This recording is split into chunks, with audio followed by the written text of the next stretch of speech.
અરબ સાગરમાં સર્જાયેલા ગંભીર ચક્રવાત શક્તિ અંગે ભારતીય હવામાન વિભાગ દ્વારા આગાહી કરવામાં આવી છે કે 6 ઓક્ટોબરે ગુજરાત તરફ શક્તિ વાવાઝોડું યુ ટર્ન લેશે। ગુજરાત તરફ ફંટાયા બાદ વાવાઝોડું ધીમું પડવાની શક્યતા છે। આગામી 5 દિવસ રાજ્યમાં ભારે વરસાદની કોઈ શક્યતા નથી, પરંતુ કેટલાક ભાગોમાં હળવા ઝાપટા પડી શકે છે। 8 ઓક્ટોબરે દ્વારકા, જામનગર, પોરબંદર, સુરત, નવસારી અને વલસાડમાં મધ્યમથી ભારે વરસાદની શક્યતા છે। તો અમદાવાદમાં છૂટાછવાયા સ્થળે હળવા વરસાદની પણ આગાહી કરવામાં આવી છે। શક્તિ વાવાઝોડાની ગુજરાત પર નહીવત અસર જોવા મળશે। જો કે માછીમારોને આગામી 5 દિવસ દરિયો ન ખેડવાની સૂચના આપવામાં આવી છે। આ વાવાઝોડું 6 ઓક્ટોબરે ગુજરાત તરફ યુ ટર્ન લેશે। વાવાઝોડાની અસર ગુજરાત પર ખૂબ ઓછી રહેશે। દરિયાકાંઠે 40 થી 55 કિલોમીટરની ઝડપે પવન ફૂંકાશે। તો શક્તિ વાવાઝોડાને ધ્યાનમાં રાખીને 3 નંબરનું ચેતવણી સિગ્નલ પણ જારી કરવામાં આવ્યું છે, કે જે દર્શાવે છે કે બંદર પર હળવું સંકટ અથવા ખરાબ હવામાનની સંભાવના છે। શક્તિ વાવાઝોડાને લઈને વહીવટી તંત્ર સંપૂર્ણપણે એલર્ટ મોડ પર છે અને દરિયાકાંઠાના વિસ્તારોમાં પરિસ્થિતિ પર સતત નજર પણ રાખી રહ્યું છે। લોકોને દરિયા કિનારે ન જવાની અને હવામાન વિભાગની સૂચનાઓનું પાલન કરવાની તાકીદ કરવામાં આવી છે।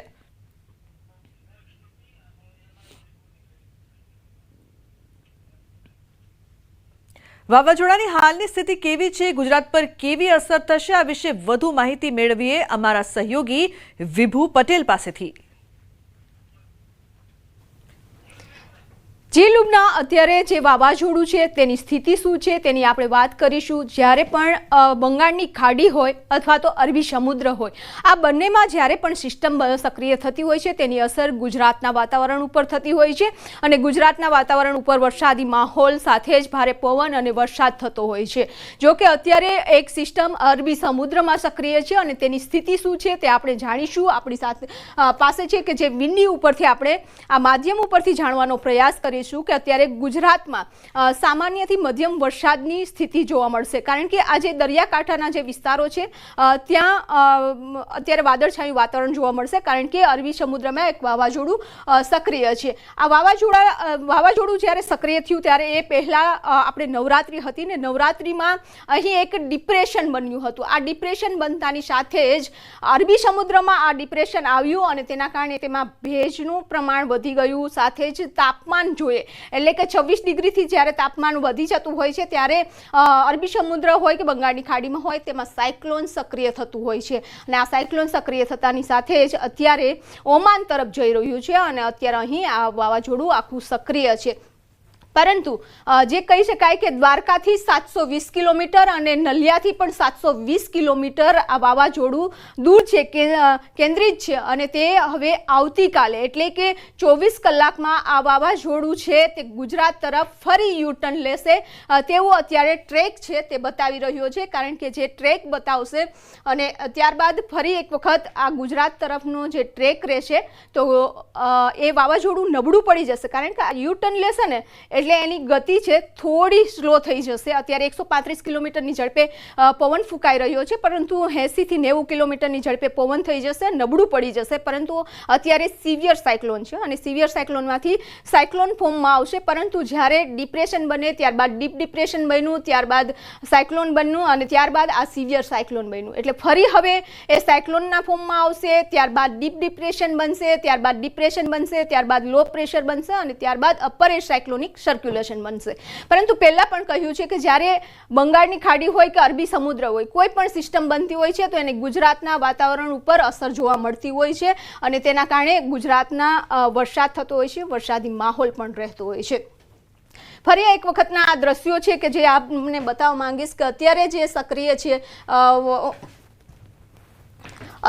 સક્રિય છે અને તેના કારણે અત્યારે આજે સન્ડે છે અને 10 વાગ્યા સુધીનો અત્યારે જોવા મળી રહ્યું છે કે સાયક્લોન છે તે સક્રિય છે અને સાયક્લોનને કારણે ગુજરાતના વાતાવરણ ઉપર સામાન્યથી મધ્યમ વરસાદની જ આગાહી હવામાન વિભાગ દ્વારા કરવામાં આવી છે। પરંતુ આજે સાયક્લોન ધીમે ધીમે જ્યારે નજીક આવશે, ગુજરાત નજીક આવશે અને ત્યારે 8 તારીખે જામનગર, દ્વારકા, કચ્છ અને રાજસ્થાનના જે વિસ્તારો છે કે ત્યાં ભારે વરસાદની આગાહી હવામાન વિભાગ દ્વારા કરવામાં આવી છે। જો કે અત્યારે 720 કિલોમીટર આ વાવાઝોડું છે તે દૂર છે।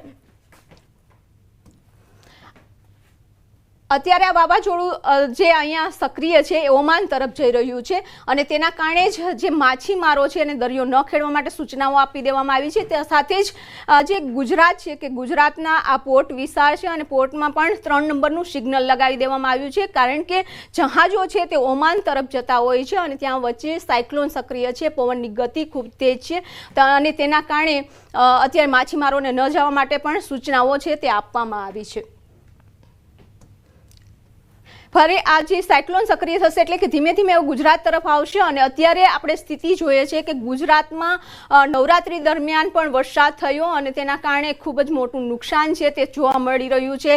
મગફળીના પાકને ખાસ વધારે પડતું નુકસાન થયું છે, કારણ કે અત્યારે ચોમાસું પાક છે તે તૈયાર થઈ ગયો છે અને ચોમાસું પાક જ્યારે બહાર નીકળતો હોય છે, જો ચોમાસું પાક તૈયાર થઈ ગયા બાદ બહાર ના નીકળે મગફળી તો અંદર ચડી જાય અને બહાર કાઢી લે તો ઉપર તો વાતાવરણ વરસાદી માહોલ હતો અને તેના કારણે અત્યારે મોટું નુકસાન છે તે જોવા મળી રહ્યું છે. પરંતુ હવામાન નિષ્ણાંતો હોય, હવામાન વિભાગ હોય, તમામની આગાહી છે કે 8 અને 9 તારીખે ફરી એક વખત અહીંના જે વિસ્તારો છે કે ત્યાં ભારે વરસાદ થઈ શકે તેવી સંભાવના વ્યક્ત કરવામાં આવી છે. જો વાવાઝોડું નબળું પડી જશે કદાચ, તો નબળું પડ્યા બાદ પણ જ્યારે લો પ્રેશર સુધીની સિસ્ટમો આવશે તો એ સિસ્ટમના કારણે પણ ગુજરાતમાં જે વરસાદી માહોલ છે તે જોવા મળશે.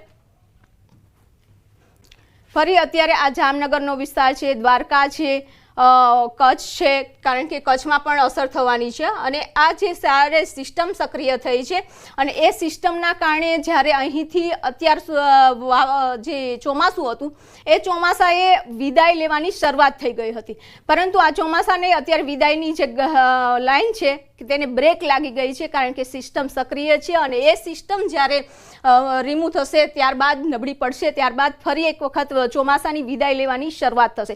પરંતુ અત્યારે ચોક્કસ ચિંતાઓ વધારી દીધી છે. ભલે અત્યારે સામાન્ય વરસાદ થાય તો પણ સામાન્ય વરસાદમાં પણ મોટું નુકસાન થઈ શકે છે, કારણ કે અત્યારે ચોમાસું પાક છે તે તૈયાર થઈ ગયો છે. જો આ સિસ્ટમ ચોમાસા દરમિયાન બની હોય તો એક આશીર્વાદ રૂપ નીવડે છે, પરંતુ અત્યારે જ્યારે સ્થિતિ છે ચોમાસાની કે વિદાય લેવાની અને વિદાય લેવાની સ્થિતિમાં જ્યારે વરસાદ થતો હોય છે ત્યારે ખાસ કરીને ચોમાસા પાકને ખૂબ જ મોટું નુકસાન છે તે પહોંચાડી રહ્યું છે. ભલે વાવાઝોડું નબળું પડી જશે, પરંતુ સામાન્ય વરસાદ પણ જે મગફળીના પાકને છે મોટું નુકસાન કરી શકે છે. જી બિલકુલ વિભુ, આભાર આ સમગ્ર માહિતી બદલ. તો જે પ્રકારથી આ વાવાઝોડું છે તે યુ ટર્ન લઈ રહ્યું છે, પરંતુ તંત્ર એલર્ટ મોડ પર છે.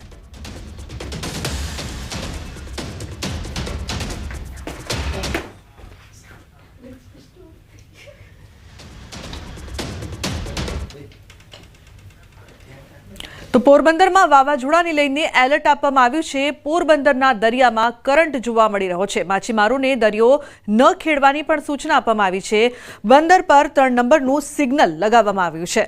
તો પોરબંદરમાં તંત્ર એલર્ટ છે. ખાસ કરીને માછીમારોને દૂર રહેવાની પણ સૂચના, 3 નંબરનું સિગ્નલ લગાવવામાં આવ્યું છે. વાવાઝોડાને લઈને એલર્ટ મોડ પર પોરબંદરમાં પણ તમામ લોકો જોવા મળી રહ્યા છે. તો પોરબંદરના દરિયામાં કરંટ પણ જોવા મળી રહ્યું છે. જે પ્રકારથી શક્તિ વાવાઝોડાને લઈને એલર્ટ છે.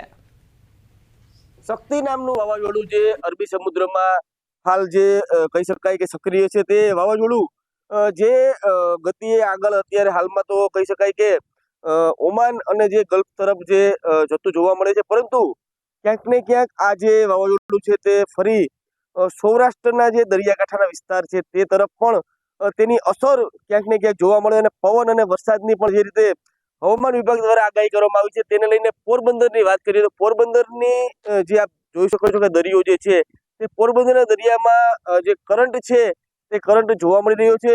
જો કે વાવાઝોડાનો અને જે સાયક્લોનનો જે પવન અને જે કરંટ હોય તેવો નથી જોવા મળતો, પરંતુ ક્યાંક ને ક્યાંક થોડે ઘણે અંશે દરિયામાં પણ દરિયો રફ હોય તેમ લાગે છે. પરંતુ હાલ તો સતર્કતાના કારણે પોરબંદરના જે તમામ જે માછીમારો છે તેઓને દરિયામાં માછીમારી કરવા માટે ન જવા માટે તંત્ર દ્વારા સૂચના આપવામાં આવી છે. સાથે જ 3 નંબરનું જે સિગ્નલ છે તે પોરબંદરના બંદર પર લગાવવામાં આવ્યું છે છેલ્લા ઘણા દિવસોથી.